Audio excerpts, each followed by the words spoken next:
Well, the federal government says it plans to borrow from the pension fund and other locally available resources for infrastructure development in Nigeria. Coordinating Minister for the Economy and Minister of Finance, Sobowale, spoke at the end of the Federal Executive Council meeting chaired by President Bola Ahmed Tinubu on the 14th of May. Edun said the government is focused on tapping into domestic financial resources, particularly pension and life insurance funds, to leverage local funds for national growth. He added that it was a significant step towards driving economic progress and addressing critical infrastructure needs. Arise News analyst Dayo Sobowale joins us now to discuss efforts by the federal government to address housing scarcity and the need for cooperation between the federal government and the states to build more homes for workers. Good afternoon, and thank you for joining us here on this day. It's a pleasure being here as usual. Right. All right. The federal government certainly are inundated with quite a lot of burden on how to set things right for the betterment of the citizens.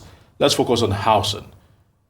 Talk to us what kind of collaboration can be done to ensure that we get more houses. It's something that's been on the ground for a long time. And it was part of the campaign promises of this administration, the Hope Agenda. And I think the minister, about 3 months ago, asked some states to make land available so they can build houses for people. You see, it is not a privilege that government builds houses for people. It is a right. Because, see, if people don't live well, they can't even have time to vote. So it is the duty of government, especially in a democracy, in a political climate like our own, to make shelter available for human beings. So when you have shelter, you can raise family, you can go to school. And it's not just shelter just for the sake of it.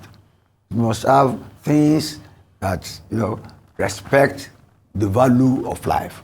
You must have water, you must have light, you must have ventilation. It must be habitable.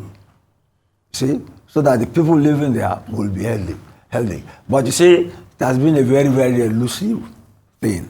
And housing is a long-term project. It's not something you can just do like that, and it is on the ground.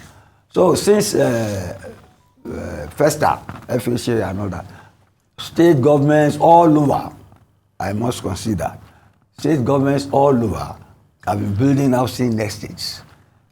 But some of those estates are lying fallow because people cannot afford them. Get me? And what this government has done now is to borrow money. You have, aside from mortgage loans, to borrow from the housing authority, now they say they want to take some money from the pension fund.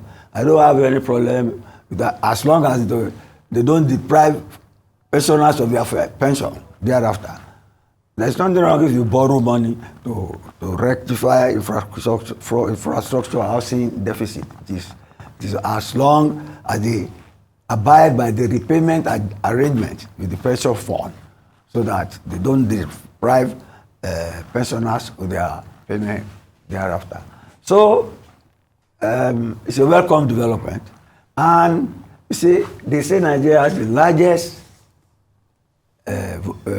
number of people without housing in the world.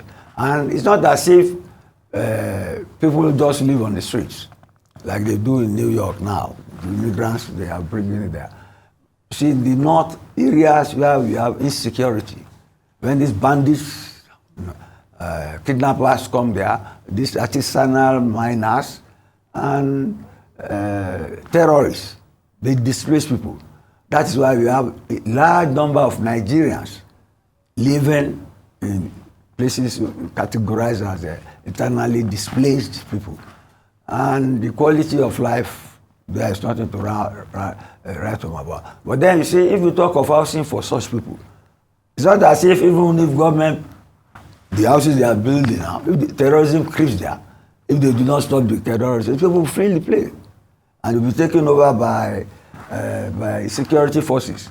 In fact, in the middle belt, that is what people are saying, that they don't want to live in the camps. They want the security people to drive the terrorists away so they can return to their homes, their ancestral lands. So it's a multifaceted problem. There is need for housing for people, especially in the urban areas. You know, people are moving down south because of the Sahel, climatology, and all that. That's why today, you see these African nations with military rule, they formed another cartel today now, the Confederation of Allies of Sahel States. You get me? That's climatology, making people homeless, driving people to the urban areas and creating slums. So governments are trying to clear the slums, especially during rainy season like this now, they get worse. So it's a salutary move on the part of government, and I would like the states that have not provided lands to the federal government to do so they can have accommodation. But then I will not want a situation whereby they will build houses in rural areas when people don't live there and they have crept, down to the urban areas. So as much as I would like states to give land, I would like states that are coastal states, bordering the Atlantic, where people flee to for work. I would like those governments to accelerate their own effort at housing their people, and for government, federal government, to give those people more funds, you get me, than the rural areas, because they have larger number of people. I want to see a situation, they will say all states will have the same number of funds. The amount will not be right. It will not be right, and it will not be beneficial. All right. At the groundbreaking for the Renewed Hope Cities, President Tinubu said that he was removing the Ministry of Housing from, I believe he called it the cloakroom. Mm-hmm. Let's talk about the Ministry of Housing.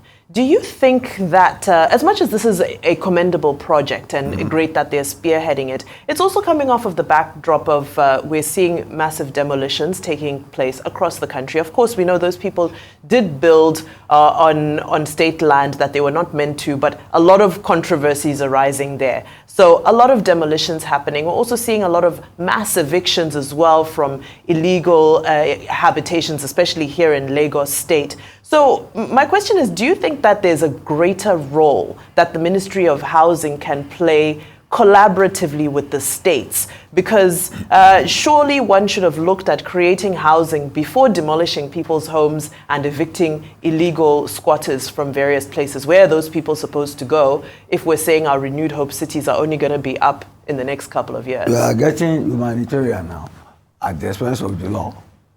You get me? Even there's a new law in Lagos State now that says that even if you want to renovate your house, you must apply for permission to do it. Now, if you look around Lagos now, I was born there, you can hardly see any bungalow on any street on this island. You get me? This contractor financed in their world raised, and some of them have been collapsing and killing people. In fact, I lost a friend, one of them, about a year ago. Terrible situation. So, say maybe the government has been shoddy in the way it gives approval before. They have sacked many housing workers over these collapsing structures. So, one can be humanitarian, but government must be allowed to do its work. Now, on the issue of the demolition for streets, that's on the latest one now. It's on the Calabar Lagos highway, which they are doing presently. It's not that I don't have pity for them, but government must do its duty. I could remember when I was young. How about the housing estates that they've been going and they've demolishing some of parts of these government? It is on the route. There is a famous, Agor, from Agor First Tax side. Yes. You go and the place is good now, but when they were building that thing, they will demolish some houses up to a state. They were not, you see, they were not collapsing them. I think they allowed the people who moved too far near the road to destroy the structure themselves. So you can see, later they build them. The same thing, this place where they sell form beam materials to widen the road. They did not straight away, you know what I mean now? They did not do mass demolition. You get me? They found people who helped them. Maybe your house is about maybe 4 feet. And they know if they demolish it up to about 2 feet, you get me? You see part of it. There will still be part of it which you have find a way of modifying. So if I were to probably buttress this further, to probably expatiate on her point. Yes. Where she's going to with this is that the government is pulling down more than they're building. Because when you look at the housing deficit, they are not even. It is spiraling deficit, out of control. The housing deficit is in terms of need. In terms of need of people, the number of people.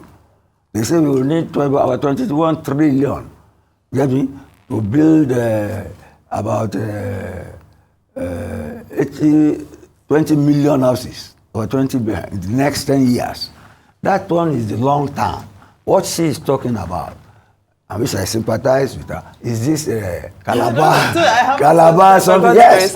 No, in general. No, we're not talking about demolitions nationwide. No, we're talking about the fact that Oyo State, we've seen them. That governments of the day are more, you hear more news about demolitions than in recent times government actually constructing houses for people.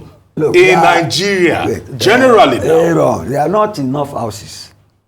Government knows itself that it has not done enough in terms of housing.